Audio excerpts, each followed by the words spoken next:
I didn't know he was watching me. Korean Mafia romance, AfroKorean films. The glass hit the floor before she even registered the sound.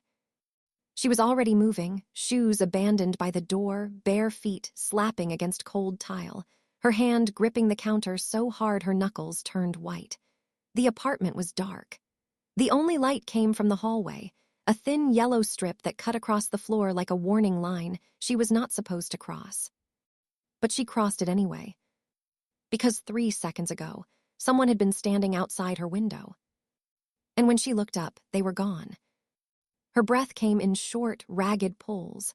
The glass, water, just water, nothing more lay scattered across the kitchen floor, and her hand was still shaking from snatching it off the counter. She hadn't meant to drop it. She hadn't meant to do any of this. She had simply been sitting in the dark, alone the way she had been alone for months now, and something had made her look up. Not a sound, not a knock. A feeling. The kind that arrives in your chest before your brain catches up. The kind that says, you are being watched. She pressed her back against the wall and pulled her knees to her chest. The apartment was silent again. Seoul was never truly silent. There was always traffic somewhere, always a distant hum of life pushing through concrete and steel. But in that moment, the silence inside her felt louder than anything outside. She stayed there for a long time. And later, when the morning came and the light crept back in and she told herself it was nothing, told herself she had imagined it, told herself she was tired and anxious and reading shadows where there were none, even then, somewhere in the back of her mind, a quiet voice whispered back. You didn't imagine it. He was watching. Her name was Adiz, but nobody in Korea called her that. They called her Ada. 2 syllables, easy, forgettable. The kind of name you could say once and never think about again, which was exactly the point. She had come to Seoul 14 months earlier with one suitcase, a phone with a dead battery, and a rule she had carved into herself the way people carve rules into stone. Deep, permanent, meant to last. Stay invisible. It wasn't a goal she had chosen out of some deep philosophical conviction. It was survival. The kind of quiet, unglamorous survival that people rarely talk about but so many people live. She had come to Korea because the money was better. Because a cousin had told her there was work, cleaning, mostly, and sometimes waitressing, and the pay was enough to send something back home every month without starving herself in the process. That was the deal. That was the arrangement she had made with herself. Work hard, send money, don't cause trouble, don't stand out. Foreign women in Korea learn quickly how to make themselves small. Not because anyone tells them to, not directly, but because the world makes it clear, in 100 tiny ways, that your presence is tolerated but not celebrated. You learn to bow a little deeper, to speak a little softer, to take up less space in every room you enter. Ada had become very, very good at this. Her apartment was small, a single room in a building that smelled like old wallpaper and someone else's cooking. She had a hot plate, a futon that folded into a couch during the day, and a window that looked out onto a concrete wall. She didn't mind. The rent was cheap, and cheap meant more money sent back, and more money sent back meant her mother didn't have to worry, and that was the thing that mattered most. Every morning was the same. She woke at 5:30. She made rice. She ate standing up because there was no table, only the small counter that separated the kitchenette from the room. She put on her uniform, dark pants, a plain blouse, and she stepped out into Seoul and let the city swallow her whole. The trains were crowded. The faces around her were closed, pointed downward, focused on phones or on nothing at all. Nobody looked at her for more than a second. She was just another body in the flow, another presence that occupied space and then moved on. Invisible, exactly as planned. She had been living like this for over a year, and for the most part, it had worked. Until the night, her friend Jisoo said 3 words that changed everything. Just come out. It was a Thursday. Ada had just finished a shift, 8 hours of scrubbing floors in an office building in Gangnam, the kind of place where the carpet cost more than her monthly rent, and the people who walked through the doors never once looked down at her. She was tired. Her back ached. Her hands smelled like bleach even after washing them 3 times. She was sitting on a bench near the subway entrance, eating a convenience store onigiri and watching the crowd move past her, when her phone buzzed. Jisoo's message was short, direct, the way Jisoo always was. "Tonight, there's a place, you need to come." Ada stared at the screen. She and Jisoo had been friends for 4 months, an unlikely pairing that had started when they ended up on the same cleaning crew in Jisoo, who was Korean but had spent 2 years in the Philippines and spoke a rough, charming version of English, had simply started talking to her. Not politely, not carefully, just talking the way some people do, as if conversation were as natural as breathing and silence were the thing that needed explaining. Ada typed back, "I'm tired." The reply came in 4 seconds. "Everyone's tired, come anyway." She almost said no. The word was right there, sitting on the edge of her tongue, familiar and safe. "No, thank you, but no. I have work in the morning. I need to rest. I need to stay invisible. I need to keep living the life I built, which is small and quiet and costs me nothing except the feeling that I am disappearing." But something stopped her. She wasn't sure what it was. Maybe it was the tiredness itself, not the physical kind, but the deeper kind. The kind that comes from spending too many days in a row feeling like you don't quite exist. The kind that makes you wonder, in the quiet moments, if anyone would notice if you simply stopped showing up. She put the phone away, finished the onigiri, and texted back one word. "Fine." The place Jisoo took her to was not what she expected. Ada had imagined something loud. A bar, maybe. The kind of place where people talked over each other and the music was too high and everyone was a little too drunk to notice anything. That was what she had prepared herself for. Noise. Chaos.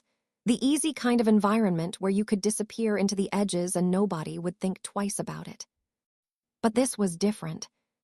The lounge was tucked into the basement level of a building in Itaewon, accessible only through a narrow staircase that Jisoo descended with the casual confidence of someone who had been here before.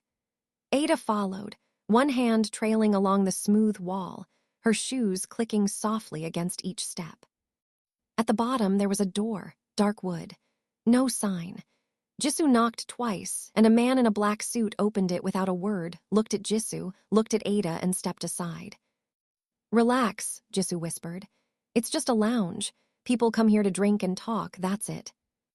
Ada nodded, but her chest had already tightened. The room was large but intimate, low ceilings, dark wood paneling, lighting that was warm and amber and seemed to come from everywhere and nowhere at once. The music was there, but it was soft, understated. The kind of music that existed to fill silence, not to demand attention. The tables were dark leather, the booths cushioned and deep, and the people seated at them were dressed in a way that Ada could not quite place, not flashy, not showy, but quietly expensive. The kind of expensive that didn't need to announce itself. "See," Jisoo said, sliding into a booth near the back. "Not scary."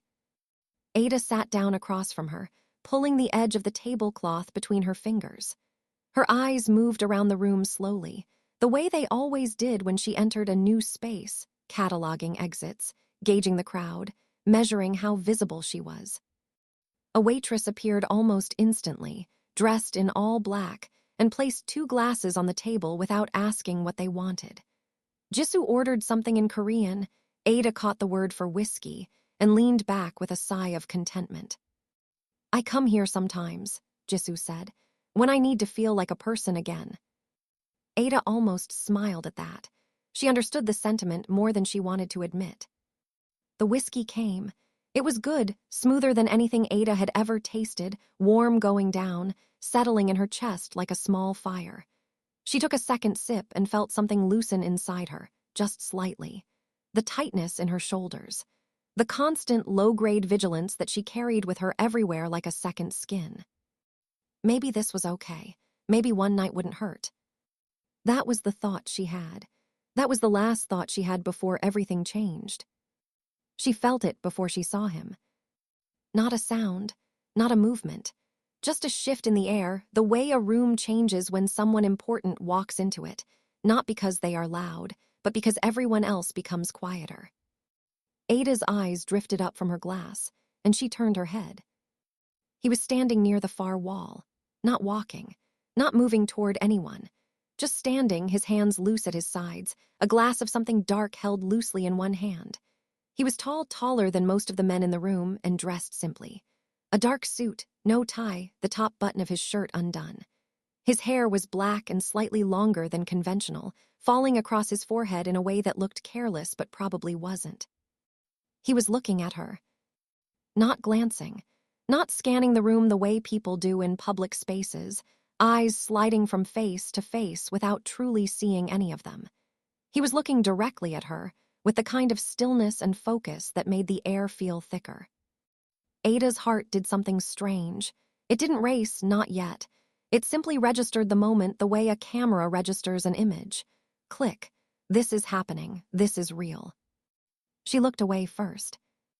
Her gaze dropped back to her glass, and she took a sip she didn't need, and she told herself to breathe normally, and she told herself it meant nothing because men looked. Men looked all the time. It was unremarkable. It was the most ordinary thing in the world. Jisoo was talking, something about a friend of a friend, a story Ada was only half listening to, and Ada nodded and laughed in the right places and tried very hard not to look back toward that wall. She failed. The second time she looked, he was still there. Same spot, same stillness. But this time, something had shifted in his expression. Not a smile, not a frown, something quieter than both. Something that looked like recognition, as though he had seen her before somewhere and was only now placing where. Ada's stomach dropped. She had never seen him before. She was certain of that. A man like that, someone with that kind of presence, that kind of quiet authority, she would have remembered. You don't forget the way certain people fill a room. You just do. She turned back to Jisoo, her pulse faster now, and took another sip of whiskey and told herself firmly, "Stop looking." She was laughing at something Jisoo had said, genuinely laughing, the kind of laugh that surprised her because she hadn't laughed like that in weeks, when Jisoo's eyes shifted. The laugh didn't end exactly, but it changed shape. It became careful. "Don't look now," Jisoo said quietly. Ada, of course, looked. He was closer. Not dramatically closer. Not in a way that would have been obvious to anyone who wasn't already watching. But he had moved from the wall to a table near the center of the room, and the angle between them had closed, and Ada could feel the weight of his attention the way you feel the sun on your skin, warm, constant, impossible to ignore once you noticed it. "Jisoo," Ada said, keeping her voice low. "Who is that?" Jisoo didn't answer right away. She took a long sip of her drink, her eyes fixed on her glass, and when she spoke, her voice had lost its usual carelessness. "I don't know exactly," she said, "but I know enough to say this, don't make eye contact again." "What does that mean?" "It means what it means." Jisoo looked up, and for the first time since Ada had known her, she looked genuinely uncomfortable. "People like that, they exist in a different world than us, Ada, a world with different rules." Ada wanted to press. She wanted to ask what kind of rules, what kind of world, what exactly Jisoo was implying. But the way Jisoo was looking at her, not with fear exactly, but with something close to it, made her swallow the questions. She nodded, she picked up her glass, she looked down. And for the next 15 minutes, she did not look up again. When he stood up, she felt it. Not because she was watching, she wasn't. She had kept her eyes carefully, deliberately fixed on Jisoo and the table and anything that was not him. She felt it the way you feel a change in pressure before a storm. The room shifted. The conversations around them didn't stop, but they became quieter, more careful, the way sound dampens when something heavy moves through it. Footsteps measured, unhurried. They passed their table. And then they stopped. Ada didn't look up. She kept her eyes on the table, on the condensation ring left by her glass, on the grain of the dark wood. She could feel him there, could feel the warmth of him, the closeness, the way the air seemed to compress itself around a body that commanded space simply by existing in it. And then he spoke. His voice was low, quiet, not a whisper, but close. The kind of voice that didn't need volume to be heard because the people around it were already listening. "You don't belong in places like this." 4 words, 5 words. Ada wasn't counting. She was counting the way her body responded, the sharp intake of breath, the stillness that locked her muscles in place, the way her heart suddenly beat so loud she was certain he could hear it. She turned her head. He was already looking at her. Not at Jisoo, at her. And his expression was not unkind. It was not threatening. It was something more complicated than both of those things, something that lived in the space between a warning and an invitation. He held her gaze for exactly 2 seconds. Then he turned and walked away. Ada exhaled. Jisoo was staring at her. What did he say to you? Ada opened her mouth, but nothing came out. She tried again. He said I don't belong here. Jisoo's face went pale. Ada, her voice was very quiet. We need to leave, now. They left without finishing their drinks. Jisoo paid at the door quickly, without counting the bills, and she walked fast up the stairs, one hand on Ada's arm, not gripping but close to it. Ada didn't resist. Her body was still locked in that strange state of heightened awareness, every nerve ending alert, every sound amplified. Outside, the night air hit her face, and she felt herself breathe again, really breathe, for the first time since she had turned her head and met his eyes. Jisoo, she said, talk to me. They were walking toward the subway, fast, and Jisoo didn't slow down. I told you not to look at him. I know, but he came to us. He said something to me. I know what he said. Jisoo glanced sideways, and her jaw was tight. That's what makes it worse. Ada stopped walking. The crowd moved around her, but she held her ground, and after a moment Jisoo stopped too, turning back with an expression that was equal parts frustration and something softer, worry. Worse how? Ada asked. Jisoo was quiet for a long moment.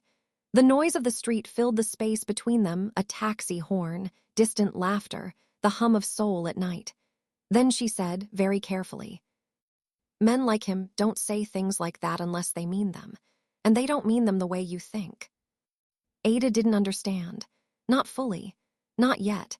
But something about the way Jisoo said it, the weight of it, the care, made the words settle in her chest like a stone dropping into still water. They parted at the subway entrance. Jisoo hugged her quickly and said, Go home, lock the door, don't think about it. Ada did go home. She did lock the door. But she couldn't stop thinking about it. Across the city, in a room that Ada would never see, a man sat alone. The room was on the top floor of a building in Gangnam, one of the newer towers, all glass and steel, the kind that caught the city lights and held them like secrets. The room itself was sparse. A desk, a chair, a single lamp that cast everything in gold. The windows were floor to ceiling, and beyond them souls stretched out in every direction, a network of light and shadow and movement that never stopped. He sat at the desk with a glass of whiskey, the same kind the lounge had served, and he did not move for a long time. There was a man standing near the door. Shorter, older, dressed in a suit that was slightly too tight across the shoulders. He had been waiting for instructions, the way he always waited, with the patience of someone who had spent years learning that silence was a language and that the most important things were often said in it. Finally, the man at the desk spoke. He didn't look up. Find out who she is. The man near the door nodded once. How far? A pause. The whiskey glass turned slowly in his hand, catching the light. Everything. Ada didn't sleep well that night, or the next. She replayed the moment over and over, not the words, though those stayed with her too, lodged somewhere behind her ribs like a splinter she couldn't reach. She replayed the look, the way he had held her gaze. The way his voice had sounded, quiet and certain and oddly gentle, as though he were telling her something important and trusting her to understand it on her own. You don't belong in places like this. What did it mean? Was it a warning, a dismissal, something else entirely? She called Jisoo the next morning. Jisoo answered on the second ring, her voice still rough with sleep. Did you look him up? Ada asked without preamble. A long exhale on the other end. Ada, I told you don't think about it. I can't stop thinking about it. Silence, then softer. I know, that's the problem. Jisoo, please, just tell me what you know. Another pause. Ada could hear Jisoo moving, the sound of a drawer opening, water running, the small domestic sounds of a morning routine being disrupted by an uncomfortable conversation. "His name is Kim Jaehyun," Jisoo said finally, "and that's all I'm going to say on the phone." The line went dead. Ada stared at the screen. Kim Jaehyun, 2 syllables, 3 characters in Korean, a name that meant nothing to her, a name that could belong to anyone. She typed it into her phone's search bar and stared at the empty results for a full minute before putting the phone down. Some names, she was learning, don't show up when you look for them. Not because they don't exist, but because the people who carry them don't want to be found. The days that followed were ordinary on the surface. Ada went to work. She cleaned floors. She ate her meals standing up. She rode the trains in the same silent crowds, surrounded by the same closed faces, the same downward gazes. But underneath, something had changed. It was subtle, a shift in the way she moved through the world. She noticed things she hadn't noticed before. The way certain cars seemed to appear in her peripheral vision more than once. The way a man on the train, not the same man, never the same man, but always someone, seemed to be watching her from just a little too far away to be sure, and then looking away just a little too quickly to be coincidence. She told herself she was being paranoid. She told herself it was the lack of sleep, the replaying of that night, the way Jisoo's fear had gotten under her skin and settled there like something alive. But she couldn't shake the feeling. On the 5th day, she called Jisoo again. "I need to see you," she said, "in person." Jisoo agreed immediately, without hesitation, which told Ada more than any words could have. If Jisoo had brushed her off, she might have believed it was nothing. But Jisoo said yes the way you say yes when you've been waiting to be asked. They met at a cafe in Hongdae, small, cluttered, the kind of place where the background noise was loud enough to swallow conversation. Ada arrived first and sat in the back corner, facing the door. A habit she hadn't had a month ago. Another thing that had changed. Jisoo came in 5 minutes later, scanning the room before she found Ada, and something about the way she scanned it, quickly, deliberately, checking each face, made Ada's stomach tighten. They ordered coffee. They made small talk for exactly the amount of time it took for the drinks to arrive and for Jisoo to wrap both hands around her cup and look at Ada with an expression that said, "Okay, here we are." "Kim Jaehyun," Ada said. Jisoo nodded slowly. "Who is he, Jisoo? Really?" Jisoo took a long sip, set the cup down, looked at it for a moment, turning it in her hands, and then looked up. "He runs things," she said simply. "Runs what things?" "The kind of things you don't ask about." Jisoo's voice was low, not because of the noise, but because of habit. The kind of habit you develop when certain words, spoken too clearly, can reach the wrong ears. "He's not just a businessman, Ada. He's not just rich. He's connected. The kind of connected that means people do what he says without being told why. The kind that means if he wants something, he gets it. Not through force, not usually. Through," she paused, searching for the word, "gravity. Like everything just pulls toward him." Ada absorbed this in silence. The cafe noise continued around them. Laughter, the hiss of an espresso machine, someone's phone playing a tinny melody, and none of it touched the space between them. "And he spoke to me," Ada said quietly. "Yes. Why does that matter?" Jisoo looked at her with something that might have been pity, or might have been admiration, or might have been both. "Because men like him don't speak to people they don't intend to remember." Ada went home that night and sat in the dark for a long time. She thought about what Jisoo had said. She thought about the way the room had shifted when he stood up, the way people had moved without being asked, the way his voice had sounded, not commanding, not threatening, but inevitable, like gravity itself had decided to speak. She thought about the look in his eyes when he had held her gaze. 2 seconds. She had counted them. 2 seconds that had stayed with her for 5 days. And she thought about something else, something she didn't want to think about, something that sat in the pit of her stomach like a coal, warm and uncomfortable and impossible to ignore. She hadn't been afraid. Not really. Not the way Jisoo was afraid. Not the way someone should be afraid when a man like that turns his attention toward them. She had felt something, yes, something sharp and electric and disorienting. But underneath it, Under the shock and the confusion and the careful, practiced composure she wore like armor, there had been something quieter. Something that felt dangerously close to being seen. She closed her eyes and pressed the heels of her hands against them until the darkness behind her eyelids turned to sparks. Stop it, she told herself. This is not a story you want to be part of. But the thing about certain stories is that they don't ask permission. They simply begin. On the 8th day after the lounge, she saw him again. It was not in a lounge or a club or any of the places where people like him were supposed to exist. It was at a convenience store, a small, bright, fluorescent-lit GS 25 2 blocks from her apartment, the kind of place she visited every morning for rice balls and instant coffee. The most ordinary place in the world. She walked in at 6:14 in the morning, the way she did every day, and he was standing at the end of the drink aisle, holding a bottle of water, wearing a black jacket, and looking at the label as though it contained something genuinely interesting. Ada stopped in the doorway. He looked up. Their eyes met. This time he smiled, not widely, not the kind of smile that invited anything. A small, private smile, the kind you give someone when you know something they don't, and you're not quite ready to tell them what it is. Ada's first instinct was to leave, to turn around and walk back out into the morning and pretend this hadn't happened. Her second instinct was stronger. She was tired of running from things. She had run from enough things in her life. She had crossed an ocean to run from things. And right now, standing in a convenience store at 6 in the morning with fluorescent light buzzing overhead, she was tired.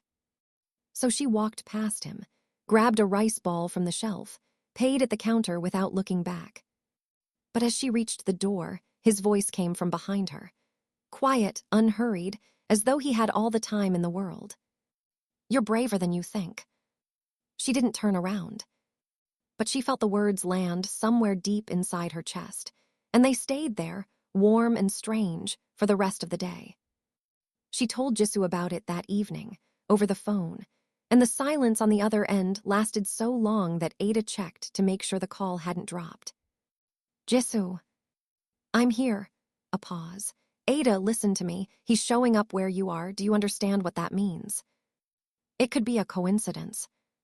"It's not." Jisoo's voice was firm now, the softness gone. "Men like him don't end up places by accident. He knew you'd be there." The words settled in Ada's mind, cold and heavy. He knew you'd be there. She thought about the convenience store, the rice ball, the fluorescent light, the mundanity of it all and the impossibility underneath. "How?" she whispered. "That's what I need you to understand," Jisoo said. "He has people, Ada, people who watch, people who find things out. If he wants to know where you are at any given moment, he does." The phone felt suddenly heavy in her hand. She looked around her small apartment, the thin walls, the window that looked out onto a concrete wall, the door with its single lock, and for the first time all of it felt fragile, paper-thin, a shelter made of wishes. "What do I do?" she asked. Jisoo was quiet for a moment. When she spoke again, her voice was careful, measured. "The way you speak when you're choosing every word with the awareness that the wrong one could change everything. You could leave Korea." Ada closed her eyes. Leave Korea. Leave the job, the money, the arrangement she had built with such careful, quiet effort. Leave her cousin. Leave the only life she had managed to construct in a country that was not hers. "I can't do that," she said. Jisoo sighed. "Then be careful, very careful. And Ada, don't go back to that lounge. Don't go anywhere you don't have to. And if he approaches you again." "What?" Another pause, longer this time. "If he approaches you again," Jisoo said quietly, "don't run. Running tells people like him that you're worth chasing." She didn't run. 2 days later, he appeared again. This time it was on the subway, the Line 2 train, crowded and loud and smelling of coffee and too many people in too small a space. Ada was standing near the back, holding the overhead rail, her eyes fixed on the middle distance the way everyone's eyes were fixed, seeing nothing and everything at once. He was 3 feet away from her. She noticed him the way you notice a change in temperature, not through sight but through sensation. The air around him was different denser, more intentional. She turned her head, and there he was, standing with one hand on the rail above him, his jacket open, his eyes already on her. He didn't say anything this time, didn't smile, didn't move closer. He simply stood there, and she stood there, and between them was a silence that felt less like absence and more like presence, like something was being said without words, in a language that neither of them had learned but both somehow understood. The train stopped. People pushed past them. The doors opened and closed. Neither of them moved. It was Ada who broke the silence. She wasn't sure why. Maybe it was Jisoo's advice echoing in her head, "Don't run." Maybe it was the tiredness again, the bone-deep weariness of being invisible. Maybe it was something else entirely, something she couldn't name yet, something that lived in the space between fear and curiosity and felt almost like hunger. "Why do you keep showing up?" she asked. Her voice was steady. She surprised herself with that. He tilted his head, just slightly, as though the question genuinely interested him. And then he said something that Ada would turn over in her mind for days afterward, examining it from every angle the way you examine a stone you found on a beach, smooth and ordinary on the surface, but heavier than it should be. "Because you keep being there," he said. The train reached the next stop. The doors opened. Ada stepped off without another word. Her hands were shaking. That night, she couldn't sleep again. She lay on her futon in the dark and stared at the ceiling and replayed every interaction, the lounge, the convenience store, the subway, and tried to construct a narrative that made sense. A narrative she could control. She couldn't. Because the thing about Kim Jaehyun, the thing that unsettled her most, the thing that kept her awake and kept her thinking and kept that strange, warm coal burning in her chest, was that he didn't behave the way someone like him was supposed to behave. Jisoo had described a man who ran things, who commanded gravity, who got what he wanted through sheer force of presence. A man like that should have been intimidating, should have been cold, should have made her feel small. But he didn't. He made her feel seen. And for someone who had spent the better part of a year making herself invisible, that was the most terrifying thing of all. The next morning, Ada did something she hadn't planned to do. She went to see Jisoo in person, not because they had arranged it, but because she needed to hear Jisoo's voice in a room, needed to see her face, needed the grounding reality of another human being who knew what was happening. Jisoo lived in a small apartment in Mapogu, not unlike Ada's, small, cluttered, lived-in. She opened the door in pajamas, took one look at Ada's face, and stepped aside without a word. They sat on Jisoo's floor, cross-legged, cups of instant coffee between them. Ada told her everything. The subway, the words, the way he had looked at her, the way she had felt, not afraid, not the way she was supposed to feel. Jisoo listened without interrupting. When Ada finished, the silence stretched between them, and then Jisoo said, very quietly, "Ada, do you like him?" The question hit something raw. Ada opened her mouth to deny it. Of course not. That was absurd. She had spoken to him twice. She didn't know him. He was dangerous. He was, but the words wouldn't form. Because the truth was sitting right there, in the center of her chest, obvious and undeniable, and lying about it would have felt worse than admitting it. "I don't know," she said. "I don't know what I feel. I just know that when he looks at me, I feel—" She stopped, pressed her lips together, tried again. "I feel like I exist." Jisoo nodded slowly. She didn't look surprised. She looked sad. "That's the dangerous part," she said. Ada spent the next 3 days trying to live normally. She went to work. She cleaned. She ate. She slept badly, but she slept. She checked her phone less than she wanted to, and she didn't search his name again, and she told herself firmly, repeatedly, that whatever this was, it was not hers to pursue. It was not safe. It was not her story to tell. But on the 4th day, everything shifted. She was walking home from work, later than usual because of a flooded bathroom on the 7th floor that had taken 2 hours to clean. The streets were dark. Seoul at night was never truly dark, too many lights for that, but the particular street she took home, a narrow lane between 2 older buildings, was quieter than most. The streetlights were spaced far apart, and the shadows between them were deep. She noticed the man when she turned the corner. He was standing at the far end of the lane, half in shadow, and when Ada's footsteps echoed on the pavement, he looked up. He was not Kim Jaehyun. He was shorter, broader, wearing a jacket that was too dark for the season, and his hands were in his pockets in a way that made Ada's skin prickle. She slowed.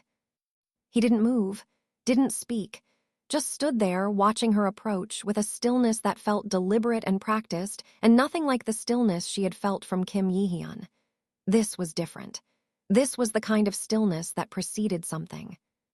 Ada's heart accelerated. She considered turning around, taking a different street, going back the way she came.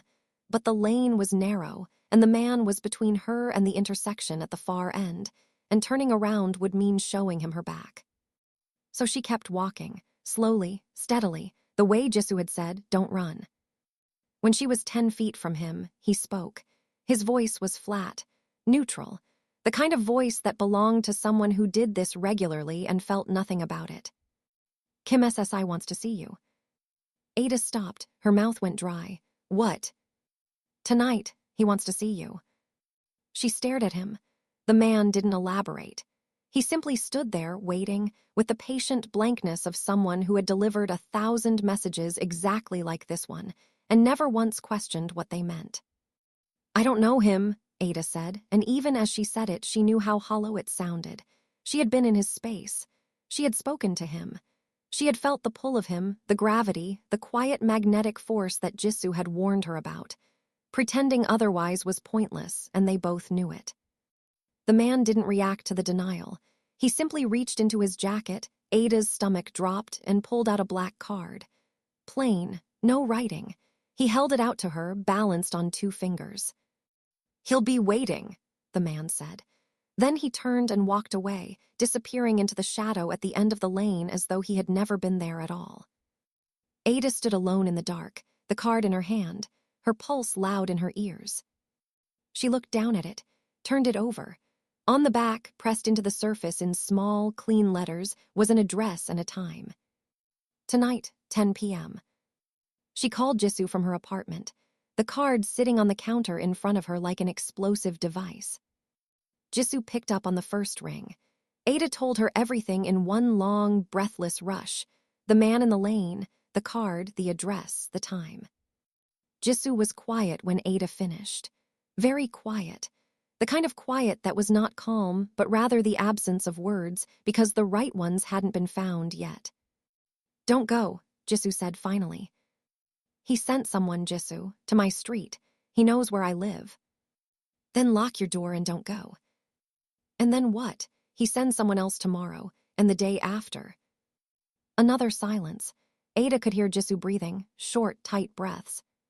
The kind that come from trying to keep steady when everything inside is shaking.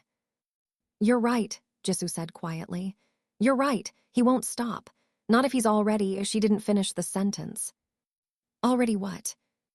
"Interested," Jisoo whispered. Not casually, not the way men are usually interested, the real kind, the kind that doesn't go away. Ada looked at the card again. The address, the time, the clean, simple authority of it, no question, no request. A statement, an expectation. "If I go," Ada said slowly, "will I be safe?" The longest pause yet. And then Jisoo said something that Ada would remember for a long time afterward, in the way you remember words that arrive at exactly the moment you need them, even if you don't understand them yet. "With him, probably, from him.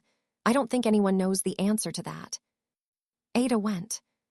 She told herself she was going because she had no choice. Because refusing a man like Kim Jaehyun was not an option, not a real one, not if Jisoo was right about what he was and what he could do. She told herself she was being practical, strategic, doing what needed to be done to survive.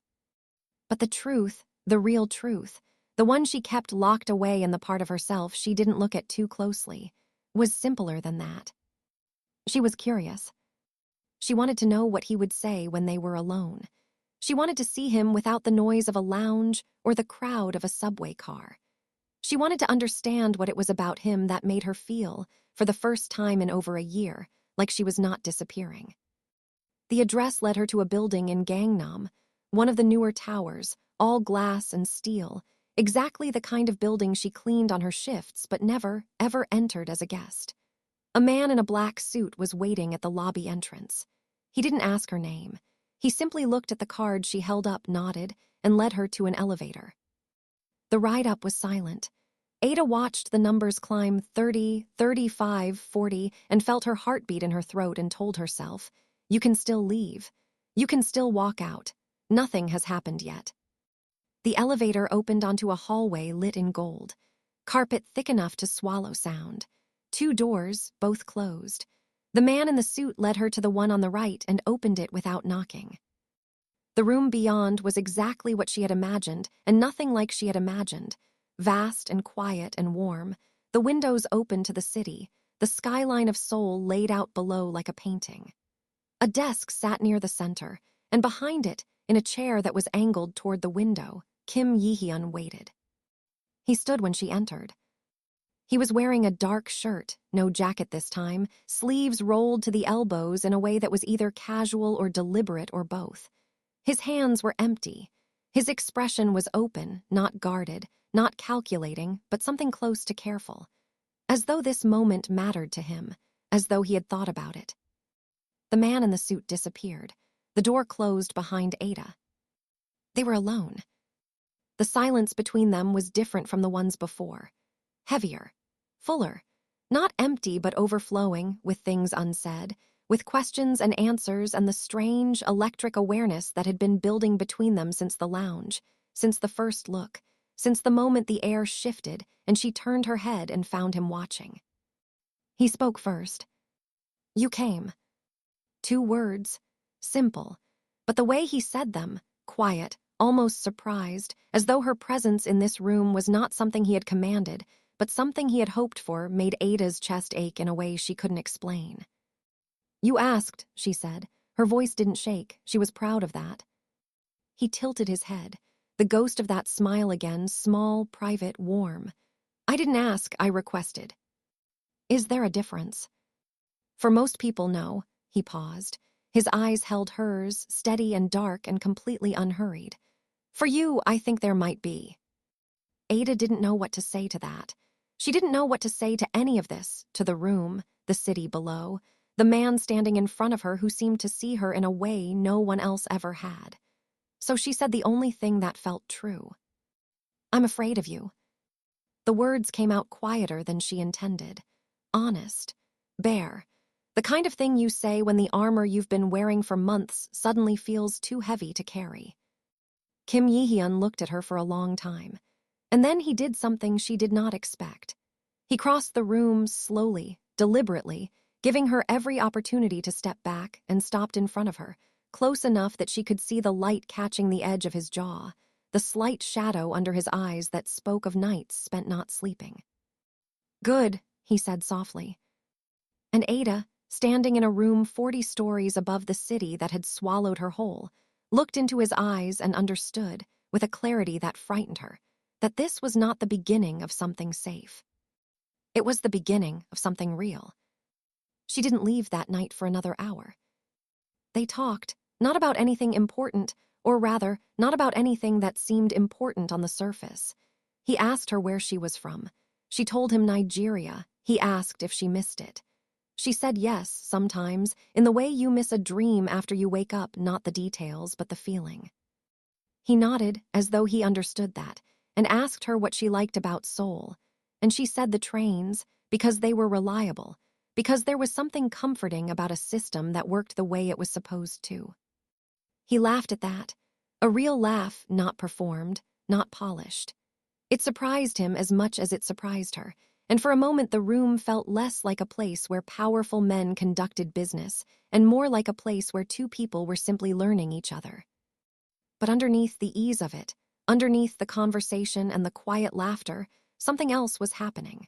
Something Ada could feel but couldn't name, a thread being drawn taut between them, invisible and insistent, pulling in a direction that neither of them acknowledged.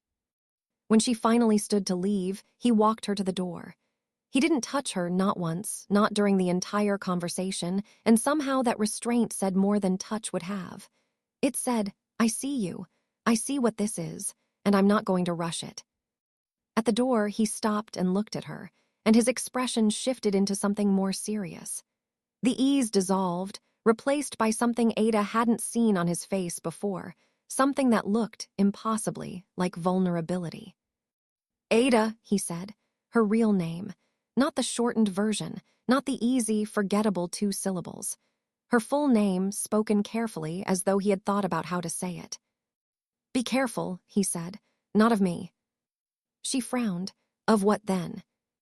He didn't answer, just held her gaze for one long beat and then stepped back, and the door closed between them.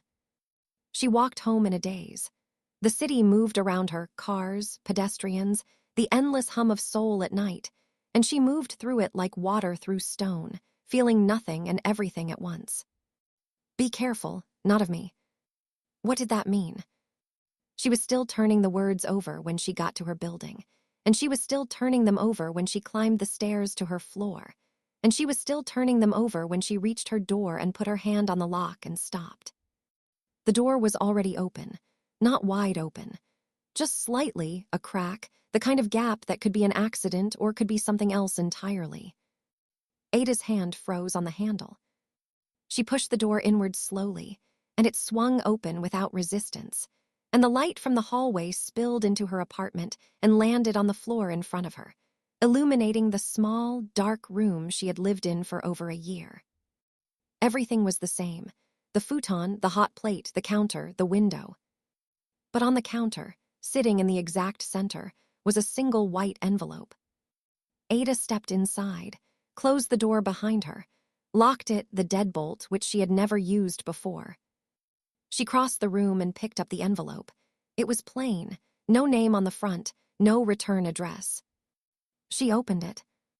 Inside was a single sheet of paper, and on it, in neat, precise handwriting she did not recognize, was a single sentence. You need to know who you're involved with.